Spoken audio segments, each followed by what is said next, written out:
Hello everyone, आजको यस भिडियोमा हामीले रेस्टोरेक्समा भएको तपाईको रेस्टुरेन्टमा जब तपाईको कस्टमरहरूले अर्डर गर्नुहुन्छ त्यसपछि उहाँहरूको क्रेडिट ट्र्याकिङ कसरी गर्न सकिन्छ भन्ने विषयमा यो भिडियो लिएर आएका छौं। सबैभन्दा पहिला अर्डरको सेक्सन सबै भ्याइएपछि तपाईले चाहिँ एड न्यू युजरमा क्लिक गर्न सक्नुहुन्छ। त्यसपछि क्रिएट न्यू कस्टमरमा क्लिक गर्नुस्।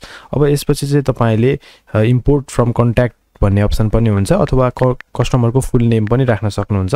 कस्टमरको फुल नेम राख्नुहोस्, कन्ट्याक्ट नम्बर राख्नुहोस् र लोयल्टी डिस्काउन्ट छ भने डिस्काउन्ट पनि राखिदिनुहोस् र त्यसपछि सेभ कस्टमरमा क्लिक गर्नुहोस्। अब यसपछि तपाईले के गर्न सक्नुहुन्छ भन्दाखेरि चाहिँ अब तपाईले यसपछि चाहिँ कस्टमरको सबै मोडहरु सिलेक्ट गर्न सक्नुहुन्छ। जस्तै अब पेमेन्ट मोड के छ, अब पेड गरिसक्नु भएको छ भने पेड, अनपेड छ भने अनपेड, क्याशबाट पेमेन्ट गर्नुहुन्छ कि बैंकबाट पेमेन्ट गर्ने शर्त छ कि अथवा कार्डबाट पेमेन्ट गर्नुहुन्छ त्यो अप्सन सिलेक्ट गर्नु होला र त्यसपछि टेन्डर अमाउन्ट पनि राख्दिन सक्नुहुन्छ यदि छ भने, नत्र भने पर्दैन र यसपछि सेभ गरिदिनुस् र त्यसपछि अब उहाँको डिटेलहरु सेभ भयो।